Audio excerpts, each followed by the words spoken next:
नमस्कार, स्वागत है आपका। आप देख रहे हैं प्राइम टीवी।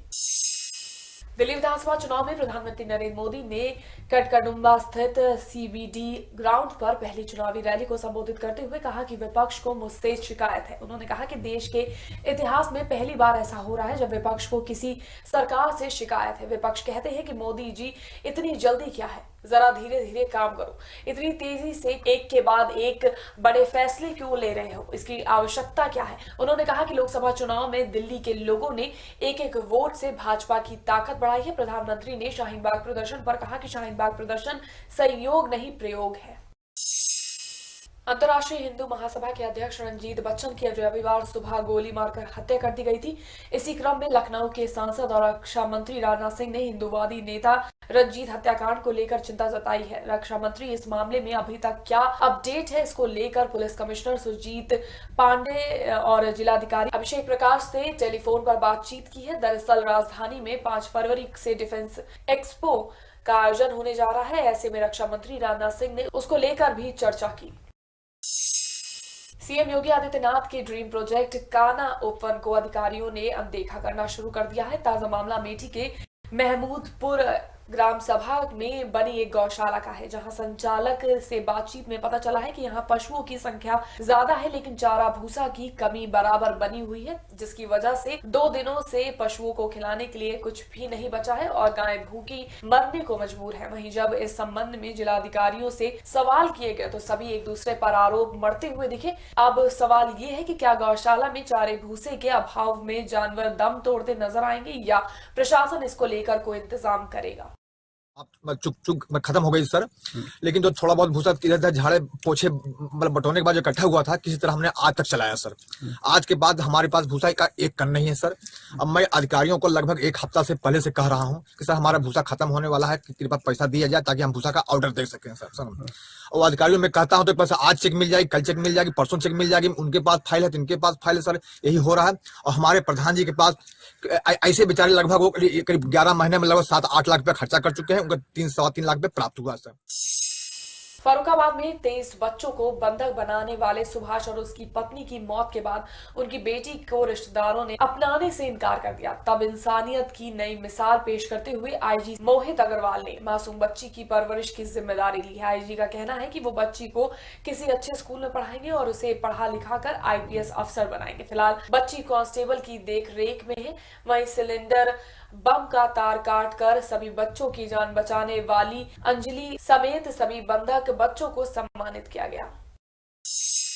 शाहजहांपुर के जलालाबाद तहसील के गुनारा गांव में मिशन इंद्रधनुष के तहत स्वास्थ्य विभाग ने टीकाकरण कैंप की शुरुआत की। अभियान 3 फरवरी से 13 फरवरी तक चलेगा, जिसमें नवजात शिशु से लेकर 2 साल के बच्चों को सभी टीके लगाए जाएंगे। साथ ही इसके गर्भवती महिलाओं को भी टीकाकरण किया जाएगा। स्वास्थ्य विभाग के अधिकारियों का कहना है कि इस मिशन के तहत बच्चों का 100% टीकाकरण किया जाएगा ताकि उन्हें गंभीर बीमारियों से बचाया जा सके।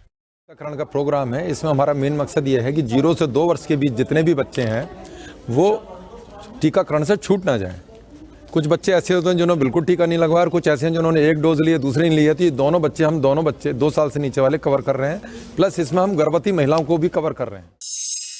बस्ती के छावनी थाना क्षेत्र के अयोध्या पंप कैनाल के किनारे झाड़ियों में नग्न अवस्था में 35 साल की महिला बेहोश मिली। ग्रामीणों की सूचना पर पहुंची पुलिस ने उसे अयोध्या चिकित्सालय में भर्ती कराया, जहां उसकी मौत हो गई। लोगों के मुताबिक महिला के शरीर पर कई चोटों के निशान थे, जिसकी वजह से महिला के साथ दुष्कर्म की आशंका जताई जा रही है। वहीं इस मामले में पुलिस को घटनास्थल से घुमक्कड़ जातियों द्वारा प्रयोग में लाए जाने वाले कुछ सामान बरामद हुए हैं, जिसके आधार पर पुलिस ने घुमक्कड़ जाति के 4 लोगों को हिरासत में ले लिया है। जांच कर रही है और अभी तक चूंकि जांच उनका पहचान नहीं हो पाई, इसलिए उनका पोस्टमार्टम अभी तक नहीं हो पाया है। पोस्टमार्टम के बाद में और चीज़ें क्लियर होगी कि उनकी नस्ल किस दिशा में हुई है। डॉक्टर का ये कहना था कि एक तो मतलब ठंड की वजह से और दूसरा कुछ इन्फेक्शन था उनके अंदरूनी हिस्से में और इसके अलावा कुछ चोटें भी थी। तो इन सब चीज़ों की पुलिस जाँच कर रही है और जो भी चीज़ जाँच में प्रकाश में आएगी उसी के आधार पर आगे कार्रवाई की जाएगी। पोस्टमार्टम में और स्थिति क्लियर होगी कि उसकी मौत का क्या कारण। नागपुर के थाना कलेक्टरगंज में बीती 1 फरवरी को एक दवा सेल्समैन का दिन दहाड़े अपहरण कर लिया गया। अब इस मामले का पुलिस ने खुलासा करते हुए मुठभेड़ में 5 आरोपियों को गिरफ्तार कर लिया है और युवक को अपहरणकर्ताओं के चुंगल से सकुशल बचा लिया गया है। मुठभेड़ के दौरान एक बदमाश के पैर में गोली लगने की वजह से वो घायल हो गया। साथ ही इस दौरान एक सिपाही भी जख्मी हो गया। वहीं पूछताछ के दौरान पता चला है कि आरोपी ने एजेंट और पुलिस अधिकारी बनकर युवक का अपहरण किया था और उसके परिजनों से 7 लाख रुपए फिरौती की मांग की थी।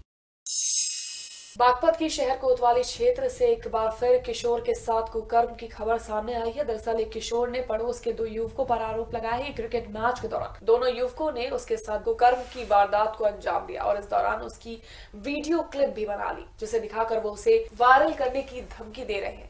वहीं इस बात का पता जब पीड़ित के परिजनों को लगा तब उन्होंने आरोपियों के खिलाफ थाने में तहरीर दी, जिसके बाद पुलिस ने दोनों आरोपियों के खिलाफ नामजद मुकदमा दर्ज कर मामले की जांच शुरू कर दी है।